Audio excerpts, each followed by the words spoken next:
여기에 리그앙이 이강인을 집중명하며 특집 기사를 내보내 화제가 되고 있습니다. 잉글랜드 프리미어리그, 스페인 라리가, 이탈리아 세리에 A, 독일 분데스리가와 함께 유럽 5대 리그이자 세계 5대 리그로 꼽히는 프랑스 리그앙입니다. 7일 리그앙 사무국은 공식 홈페이지를 통해 슛돌이 때부터 지금까지의 이강인 이력을 소개했습니다. 또 현재의 이강인이 있기까지의 가족들의 희생과 현재의 놀라운 스타성, 그가 세운 기록들을 나열하며 깊은 관심을 보여줬는데요. 어떤 내용을 다루고 있는지 풋볼픽과 함께 자세히 살펴보도록 하겠습니다.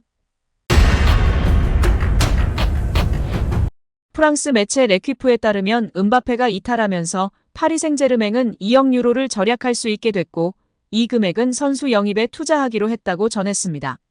포르투갈 매체 아볼라에 따르면 하파엘 레앙과 빅터 오시멘이 유력 후보입니다. 이 가운데 레앙은 음바페와 마찬가지로 최전방 공격수는 물론이고 측면 공격수까지 소화할 수 있다는 장점이 있습니다. 엘리케 감독이 선언한 대로 이강인의 주전 경쟁 역시 더욱 심화될 전망인데요. 아볼라는 중원 보강도 있을 예정이라며 나폴리 흡이차 크바라헬리아와 맨체스터시티 베르나르도 실바 영입을 시도할 수 있다고 전했다.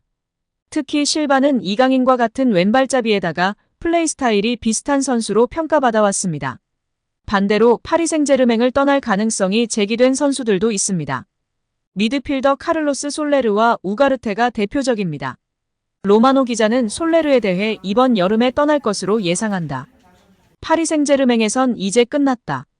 에스턴 빌라가 관심이 있는 것이 사실이며 스페인에서도 수요가 있다고 설명했습니다. 이강인의 입단 동기인 우가르테는 이탈리아와 연결되고 있습니다. 레키프는 PSG는 마누엘 우가르테를 판매하려 하고 있다. 그를 이탈리아의 유벤투스와 AC밀란에 제의를 했다. 우가르테는 PSG가 자신에게 신뢰가 없다는 것을 알고 있다고 이날 알렸습니다. 리그앙 특집 기사에서 이강인을 이렇게 소개하고 있는데요.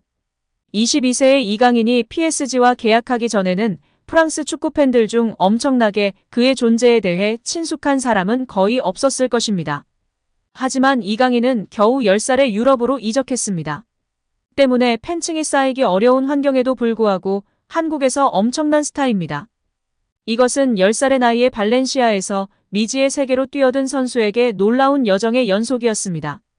이강인의 어린 시절은 이렇게 조명하고 있는데요. 이강인은 발렌시아의 성공적인 스카우트 후 10살 때 발렌시아 잔류를 선택하는 등 이미 자신의 마음가짐을 보여줬습니다. 발렌시아의 일간 스포츠 신문인 수페르 데포르테에 따르면 그의 부모와 두 누나는 가족 중 단 한 명도 스페인어를 하지 못했음에도 불구하고 축구 신동을 따라 스페인으로 가기 위해 모든 것을 포기했다. 이강인은 2011년 6월 현재 FC 바르셀로나 유스 아카데미인 라 마시아에 있는 유소년 코치 사비 모콜리가 주최하는 훈련 캠프에 참가했다. 이를 위해 발렌시아로 유학을 떠났다. 이강인이 스페인에 도착했을 때 언어 장벽 때문에 어려움을 겪었다.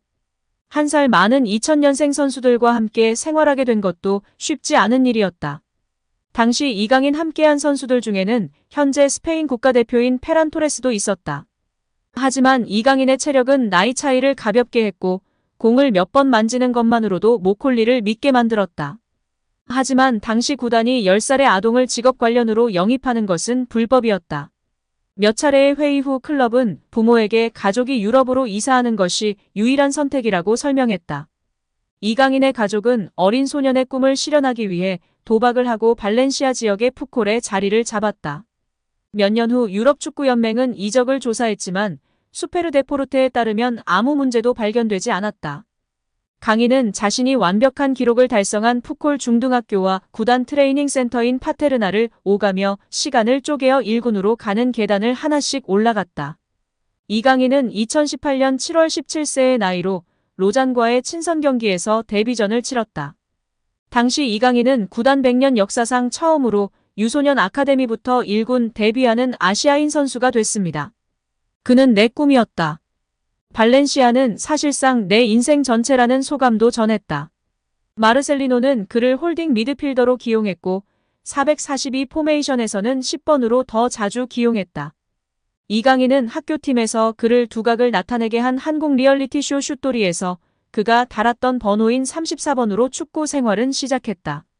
이강인은 그 당시 우승으로 한국의 레전드 박지성과 함께 광고 촬영을 위해 어머니와 함께 맨체스터를 방문하기도 했다. 프리미어리그의 박지성처럼 발렌시아도 이강인 아시아 시장에 진출하길 기대했다. PSG도 이강인의 영입을 통해 아시아 시장에 진입할 수 있기를 가지고 있을 것이다. PSG의 아시아 태평양 이사인 세바스티엥 와셀스는 AFP 통신을 통해 우리는 PSG에서 절대 마케팅상의 이유로 선수를 데려오지는 않는다라고 했지만 동시에 다른 한편으로 일단 선수가 생기면 그들의 존재를 이용하여 우리가 상업적인 발전을 도모한다라고 전했습니다.